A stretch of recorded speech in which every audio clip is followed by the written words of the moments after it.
Yo, what's up guys? Welcome back to another video. I've recently found out that supermotos in MX bikes are insanely overpowered on dirt tracks, which completely goes against logic. So with this newfound knowledge, I decided to try and put them to the test by breaking some world records on the flatter tracks they'll be most effective on. So without any further ado, please sit back, relax and enjoy as I take you through just how fast these bikes can go.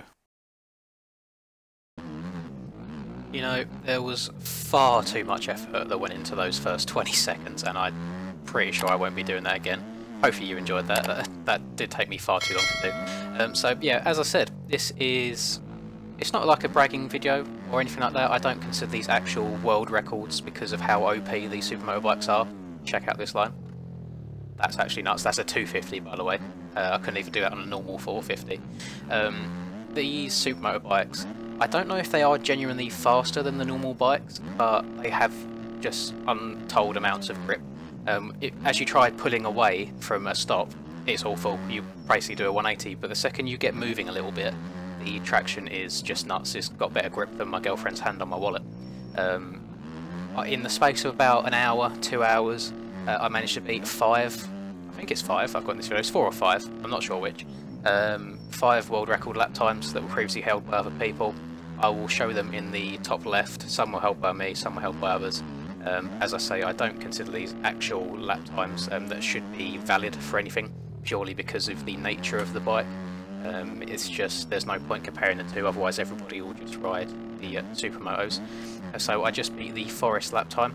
It was absolutely nuts, had a big line there. I'm on MX Bike Club now, another disgusting line as you can see. It's just ridiculous. You haven't got to sit and think about anything. You haven't got to think about sliding the back end out by getting on the throttle too hard. The only worry that you have on these bikes, which did ruin a few of my laps that I was doing whilst doing this, was it's almost like the front end has so much grip. If you lean over too far and it tucks, it yanks you to the side and makes you crash instantly, which is the only thing giving me grief, which is why it took me a few attempts to get some of these lap times, but overall it took nowhere near as long as the grinding to get the original lap times on the normal bikes in the first place. I thought I'd start off by trying to beat some of my own lap times. So I've done Forest, I've just done MX Bikes Club, and the next one that you'll see in the background is on Thursday Night Motocross. I just wanted to see from my own point of view just how much faster they were than myself. It's all well and good going and beating an already standing lap time, but if haven't got that banker of yourself to go against, you don't get a true indication of just how much faster they are. And over the course of doing all these, it ranged from a second to literally about 3 seconds. This Thursday Night Motocross track in the background now was the one that had the biggest difference, and I think it's purely because this track is so dependent on how well you apex and hit the flat turns that it makes or breaks your lap. And that actual aspect of racing on this bike is just ridiculous. You can just crank it over. Most of the time I was hearing the sound of the foot pegs dragging into the floor in every corner, because you could just drag pegs and it wouldn't even matter. So I think my lap time on this track previous to this was a high 105, and I'm pretty sure as I cross the line now it's like a 102-ish. I'm watching it on the small monitor, I can't see 100%, but it's just ridiculous. I grinded for hours and hours and hours to get that high 105 before, and I done this lap time literally within half an hour. You see, I've done about 22, 23 attempts on that before getting the lap, just because I kept tucking the front end in the first corner or two, where the front end's got so much grip as well, it kept yanking away from me. I then moved my attention to some of the actual nationals tracks, so I moved on to Unadilla. This is a track that I didn't have the world record on previously. It was Greg the Legend who had this with a 150, I think it was, which is, I think it's 1 or 2, I think it's 2 seconds quicker than anything I'd ran previously on the normal bikes, which was insane. So I thought that would be a good test to see just how fast the supermoto is, and it fits perfectly in that whole flat corner kind of category. One track that I did try this on, which wasn't working whatsoever, was 2017 Dorno. I think it's 2017. And the reason being, it's a fairly flat track, but there's so many like tiny choppy bumps. The back wheel was never properly in contact with the floor, so it was constantly spinning up and getting the RPM really high.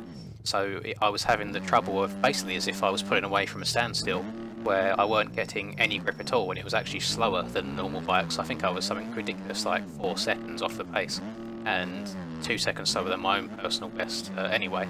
So this isn't like a foolproof every single track you will drop your lap times on. It's literally the fast tracks and the flat tracks, and any tracks with kind of flat turns that you have to apex will work the best for you. One that has a cove off the track a little bit there, we'll ignore that bit. One track, sorry, that I think would also be really good for this is maybe the Loretta Lynn's track. That's quite a flattish, fast-paced track, so I might try that in the future as well, if this is well enough received. The final track that I decided to have a go on was Baja, and the reason for this one is Chicken currently holds the record for this, and it is a literal perfect lap, so I thought this would be the best test for it really. Chicken's lap time on this is insane. You should definitely go and watch his lap time on it when you get a chance. If he's done a video, that is. I think he has. I just remember him posting the fast lap in a Discord. I believe it was a 146, maybe a low 146, and this lap time here it's just a 142, which is ridiculous, like 4 seconds up, and this is by no means a perfect lap on the Supermoto bike. This is really probably the perfect track for this bike. This track is wide open absolutely everywhere. I mean, you can see I'm making little mistakes in the background here as well, but the bike's just so fast it really doesn't matter. I think I don't know if it is the traction, but I'd love to see what the speed's like on this in a straight line compared to just a normal 450, because I feel like even at high speeds the 450s probably still spin a little bit, so they're not going as fast as they could do. But I think that'd be an interesting comparison to make at some point. It'd be nice to see as well if anybody does know more about the Supermoto OEMs themselves, if they are just faster. Because I've done a couple of races on the Supermoto before in Jin's series and things like that, and at the time it didn't feel like they were this quick. And I don't know if it's maybe just a bug with how it interacts with the dirt, or if they are just made faster, but either way it's a whole lot of fun. So if you ever do get the chance to have a mess around on these dirt tracks on the Supermoto bikes, then I highly encourage you to do so. And I thought I'd end things off as well by doing what you're actually meant to do on the Supermotos in this game, and that is play on an actual Supermoto track. This is my favourite of the Supermoto tracks purely because it's not just like a kart track that's been imported like majority of them in this game. I will try and remember to put the link of it in the description as well. No promises though, as I'm recording this fairly late at night. I've done a couple, as I say, I've done a couple of Supermoto races on this channel. They're never really highly viewed. I personally really enjoyed doing them, but ended up not really being worth the time. But in recent videos I've seen a few comments asking me to do a bit of Supermoto, so I thought it would be nice to chuck this in towards the end of the video. And to do it in third person as well. That made me laugh at the time. It was just perfect timing that is whilst I was recording. But yeah, there's a few people been asking for that, and for a few third person as well, so throw both of these in here at the end, mainly for showing what these Supermotos can actually do, but then secondly, between you and me, I need the video to be over 8 minutes long so I can get that money. And yeah, so a little bit of B-roll at the end of this. I did do a race on this track actually, and I can't remember where I got it. It was probably second, no me, because Iago Santana, if anybody's seen him about any point, is just a Supermoto god at this game and wins everything. He's disgustingly quick. I really like the precision of the actual Supermoto tracks, having to apex corners properly. It takes me way back to when I used to play actual driving games. I haven't played a proper driving game in years. I play the occasional F1 from time to time, but it's been years and years since I've been proper stuck into road racing games. But overall, I've had a lot of fun. Say I spent a couple hours this evening recording this video, just trying this bike out on the different tracks, and it's just nuts. It was much better than I expected. So to those of you that suggested to try the Supermoto out on dirt, thank you very much for doing so. And as always, leave your suggestions in the comments for more things, because a lot of the time it ends up surprising me and it's a lot of fun. So thank you for watching. If you have enjoyed, please leave a like and subscribe if you haven't done so already. Have a lovely evening, and until I catch you guys next time, peace. Got bad shit all up in my mind right now. Fuck it, give me a minute and I'ma let it all out. I don't give a shit about an opinion, be another dimension when I wake up, wake up, wake up. Bitch, it's time to fill the cup. Got no fucking love, I feel so stuck.